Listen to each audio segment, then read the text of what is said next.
नमस्कार दोस्तों, मैं हूं जितेश कुमार। आज हम इस बात पे चर्चा करने वाले हैं कि अमेरिका के अंदर जो वन बिग ब्यूटीफुल नाम से जो डोनाल्ड ट्रंप ने अमेरिकन देश के लिए जो बिल को प्रपोज किया है, उस बिल से क्या अमेरिका और उससे अमेरिका के ऊपर क्या नुकसान पहुंचने वाले हैं और उससे क्या फायदा पहुंचने वाले हैं।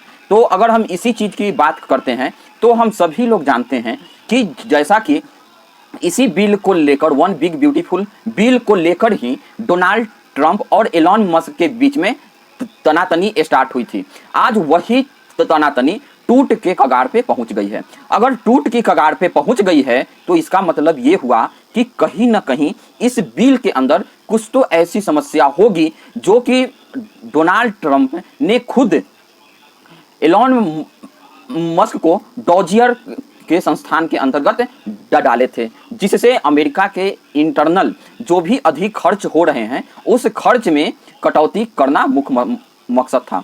अब अगर मुख्य मकसद कटौती करना था तो आज क्यों नहीं दोनों के बीच में बन रहा है। तो एलॉन मस्क का ये बात बोलना है कि इस बिल से अमेरिका के लोगों के ऊपर, जो देश के ऊपर जो कर्ज होते हैं, जो डेट होते हैं, वह लगभग 2 से 2.5 ट्रिलियन डॉलर का एक्स्ट्रा खर्च बैठ जाएगा। हम सभी लोग जानते हैं कि अभी भारत मात्र 4 से 5 ट्रिलियन डॉलर तक ही पहुंचा है, और जबकि अमेरिका जो एक विकासशील देश है, विकसित देश है, विकसित देश में अगर उसका डेट कर्ज इतना ज़्यादा बढ़ जाए सिर्फ एक बिल के कारण, तो इसके लिए एलॉन मस्क ने इसका विरोध करना स्टार्ट कर दिया।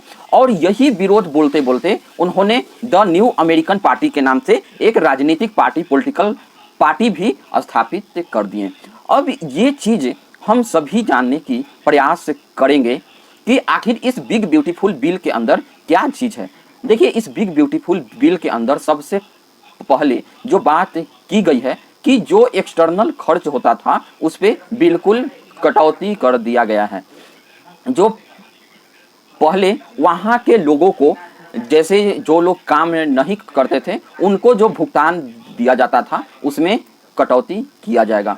उसके बाद जितने भी अमेरिकन पीपुल हैं, जो पहले बहुत सारी चीज़ों में टैक्स में छूट मिलता था, अब वह छूट खत्म कर दिया गया है। अब उस छूट में बिल्कुल भी उस छूट को नहीं दिया जाएगा। उसके बदले सिर्फ 1-2 कैटेगरी ही ऐसा होगा जहां पर कि टैक्स में छूट मिलेगा, वे भी बहुत ही कम मिलेगा।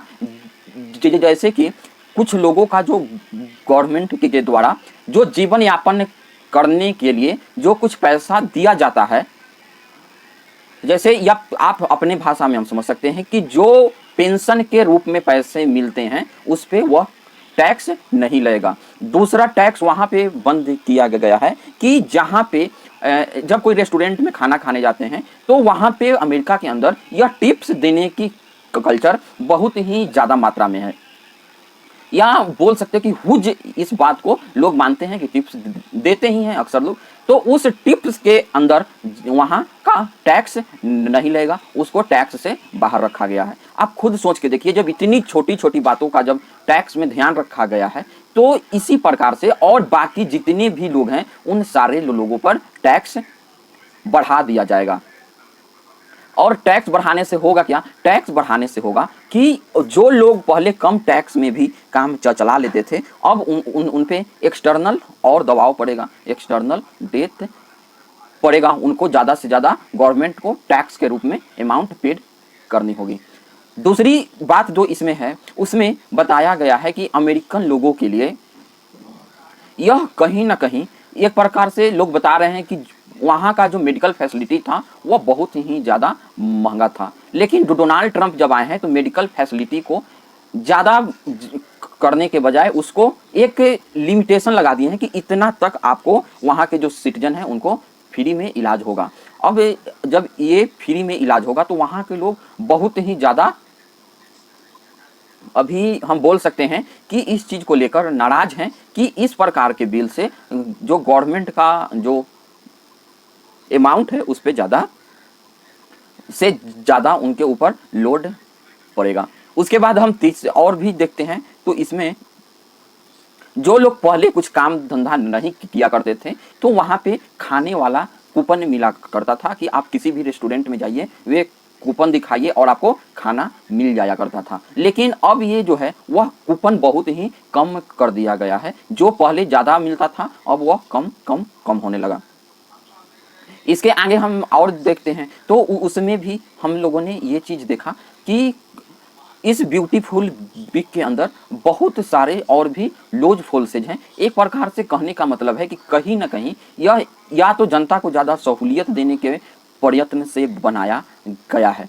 अब बनाया गया है इसमें जो टैक्स जो लादा गया है, जो टैक्स बढ़ाया गया है, उसी से लेकर बहुत सारे लोग ये उस पर खींचे हुए हैं या बोले कि गुस्से में हैं कि इतना टैक्स नहीं बढ़ाना चाहिए था।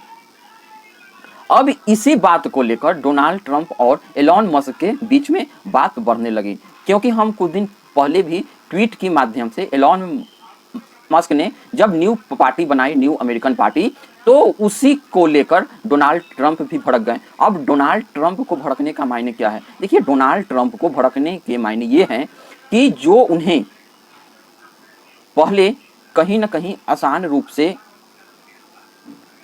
दे दिया जाता था, जैसे ईवी में जो सब्सिडी दिया जाता था अमेरिकन सरकार की ओर से इलेक्ट्रिक व्हीकल में, अब उस व्हीकल का सब्सिडी तो हटा ही दिया गया है, सब्सिडी कम कर दिया गया था।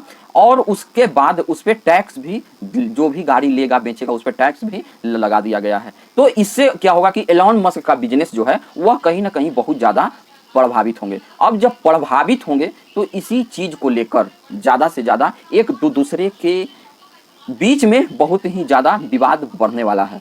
अब विवाद भी बढ़ गया तो एक जो आप ट्वीट अभी देख रहे हैं, यह डोनाल्ड ट्रंप ने तो तुरंत सोशल पे ये ट्वीट किया था, जिसमें से कि बताया गया कि अगर तुम यहाँ इस प्रकार से विरोध करते रहोगे, डोनाल्ड ट्रंप ने एलॉन मस्क को बोला कि हम जो अमेरिकन लोगों को ज़्यादा से ज़्यादा सहूलियत देना चाहते हैं, इससे एलॉन मस्क को बहुत ही ज़्यादा परेशानी है। और दूसरी साइड हम देखते हैं तो ये बोला जा रहा है कि एक तो से उनको परेशानी है, इसलिए वह चाहते हैं कि टैक्स और अमेरिकन लोगों को सहूलियत नहीं मिले।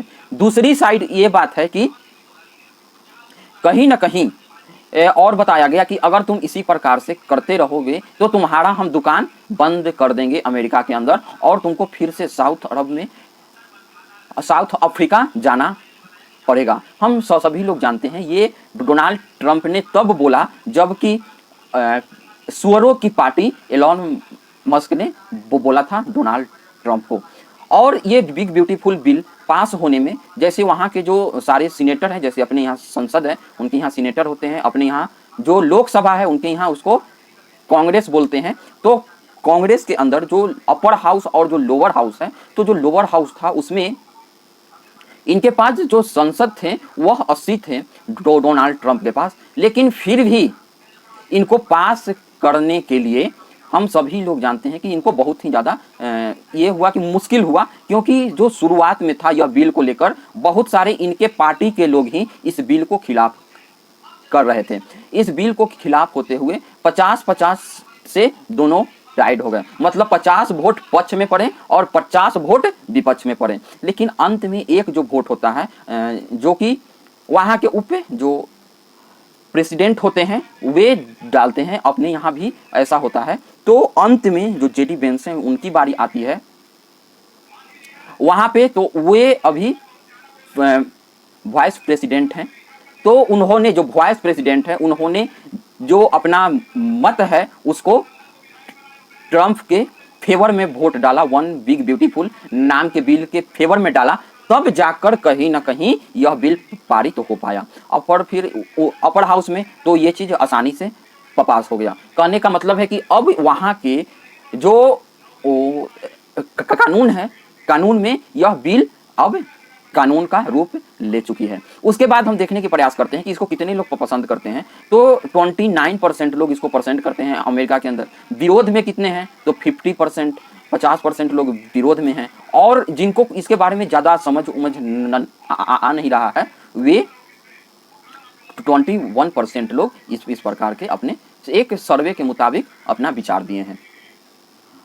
इसमें और कुछ इम्प्रूवमेंट होगा, और जो अगर इसी प्रकार से एक इसमें और हो गया कि अगर इसी प्रकार से अमेरिका के अंदर उसके अंदर डेट बढ़ते रहे, कर्ज बढ़ता रहा, तो अमेरिका बहुत जल्द रिसेशन के अंदर चला जाएगा, क्योंकि उसको बहुत पहले से ही जो ग्रोथ रेट है वह पिछले जो साल अभी आया है वह -3 में चल रहा है, और एक्स्ट्रा डेट अगर और पड़ेगा तो इससे कहीं ना कहीं देश रिसेशन में जाने की संभावना ज़्यादा होती है। इसमें और क्या अगर आगे कुछ इंप्रूवमेंट आता है तो मैं आप सभी के लोगों के लिए लेकर जरूर आऊँगा। आप सभी लोग जुड़े, इसके लिए बहुत बहुत धन्यवाद।